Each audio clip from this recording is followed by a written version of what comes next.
Yeah, as far as males are concerned, men, once again, just like breast cancers in women, lung cancer and head and neck cancers, especially oral cavity cancers, are very, very common nowadays. And usually these come in an advanced, when the patients come to us, it's usually in an advanced stage. That's also because of the etiological reasons. The reason being, one most common reason I think all of you should be aware is about smoking. Smoking is very notorious. It not only causes lung cancer, head and neck cancers, various cancers, even the urinary bladder cancer, sometimes breast cancer is also attributed to smoking. So smoking is just one of the reasons. We are all exposed to various occupational as well as environmental hazards. For example, betel nut chewing, pan parag, that's a very dreaded habit to form, pan parag.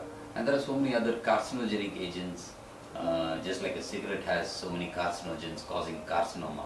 Carcinoma meaning cancer. All these agents cause cancer in various types.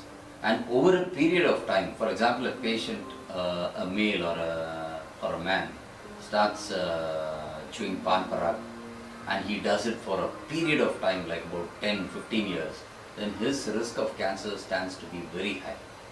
Likewise, the same person also chews pan parag and also smokes, so his risk is double. And especially when he does both these for a long period of time, like about 10-15 years or 20-25 years, then his risk is 10-fold, 15-fold higher than the normal population. So this is a very common cause or reason. Now all this can be prevented. This is not genetic. Genetic cancers are not preventable. That is in your genes, in your chromosomes. That is called an oncogene. But these, what I am talking about, these have a reason. And when you take this reason out, the cause out, then there is no chance for the cancer to crop up. So this is very much with us and which is preventable. So this etiological factor, but it's becoming a real menace in the society, because I think about 50 to 60% of the population smokes. And then if you don't smoke, there is environmental pollution, smoke coming from the pollution, the automobiles, our environment, that also adds to it, just not the cigarette smoke. Because even the environmental smoke, that is why we have the pollution control board and all that you should be aware of. But that also on a constant basis, on a cumulative basis, over a period of years, can amount to all this.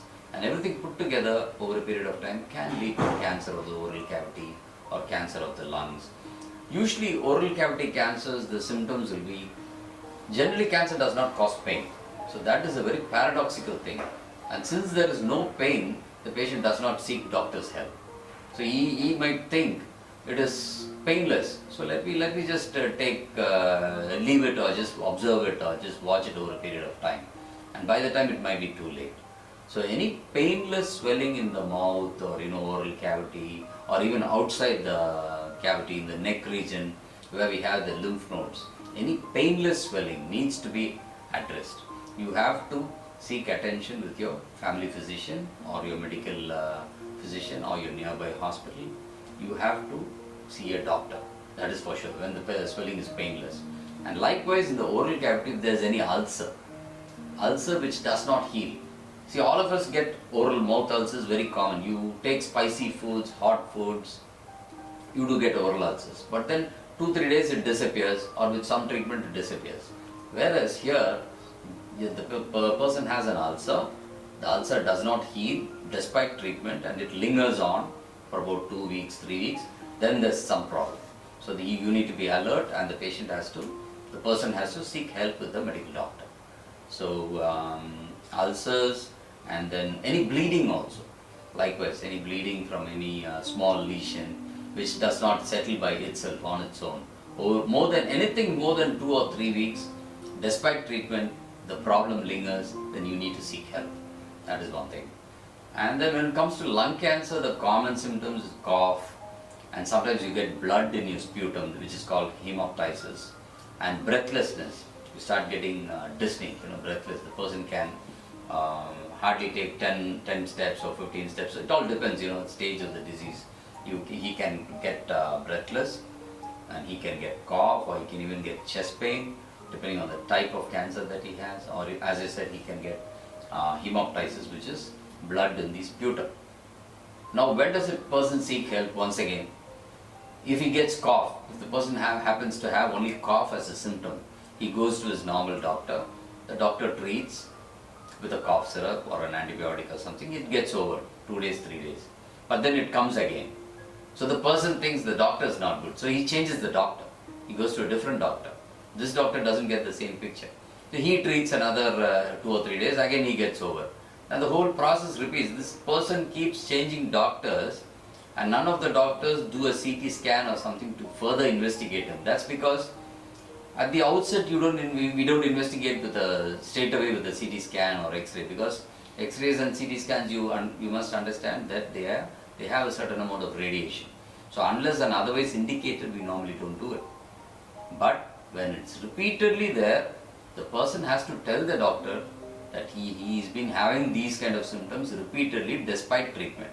So that is when the doctor gets alerted and he orders for a CT scan or an X-ray. And that is when the lesion gets picked up. And then that prompts the doctor to do a biopsy or whatever, a tissue diagnosis. And finally we end up with the diagnosis of cancer. And then we go on with the treatment. So for this, the patient has to be shrewd enough. I think the awareness level of the patient should increase. They should be aware that anything more than 2 or 3 weeks, any symptom, be it cough, be it pain, be it chest pain, be it breathlessness, or be it an ulcer in the mouth, or be it a neck swelling, they need to seek attention with their family physician or a nearby hospital. So that is of paramount importance, because earlier the attention, you pick up the disease at an early stage and still cure is possible.